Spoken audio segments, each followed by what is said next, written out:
তামিম ইকবালের সাথে, আমার সাথে, সিরাজ ভাইয়ের সাথে মাননীয় বোর্ড প্রেসিডেন্ট আমাদের অ্যাসাইন করেছিল তার সাথে আলাপ করার জন্য। আমরা তার ক্রিকেট প্ল্যান নিয়ে আলাপ করেছি।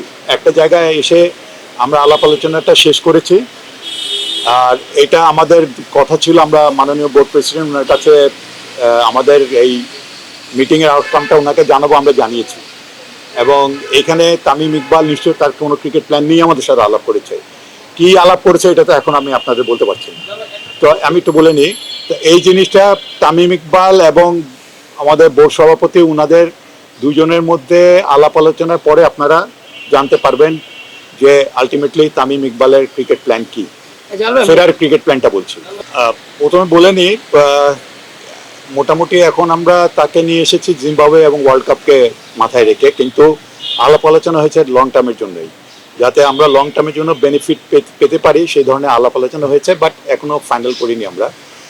আর মুশতাক আহমেদের লেভেলের একজন স্পিনার যদি বাংলাদেশে আমাদের আসে, এবং আমরা জানেন যে আমাদের এখানে একজন ডানহাতি লেগ স্পিনারের ঘাটতি দেখছি, তো সে যদি আমাদের আরও other than Rishad already he is international side, এবং দুই একজন যারা আছে প্রমিজিং যারা লেগ স্পিনার্স আছে তাদের জন্য একটা বড় একটা সাপোর্ট, এবং তাদের থেকে মুশতাক আহমেদের কাছ থেকে যে নলেজ, তার এই ভাস্ট নলেজ, এই নলেজটা তাদের সাথে শেয়ার করাটা একটা বিরাট ব্যাপার হবে।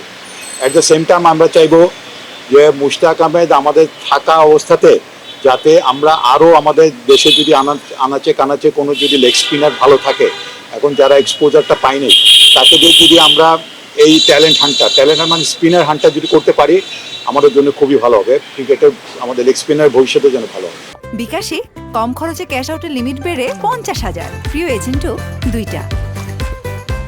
এখানে কোনো ধোঁয়াশা নাই, better you avoid the question. এখানে আমাদের তরফ থেকে কোনো ধোঁয়াশা নাই, আমরা কোনো স্টেটমেন্ট দিই নাই, এই দায়ভার আমাদের না। এটা কিন্তু অনেকবার মিডিয়াতে এসছে, আমিও বলেছি অনেককে।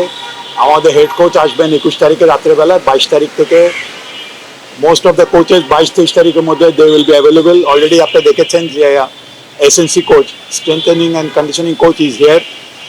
আর জিম্বাবুয়ে সিরিজের আগে আমাদের নতুন যে একজন কোচ, আমরা স্পিন বোলিং কোচ দেখেছেন মুশতাক আহমেদ আসার কথা, আশা করি জিম্বাবুয়ে সিরিজ আগেই এখানে চলে আসবে।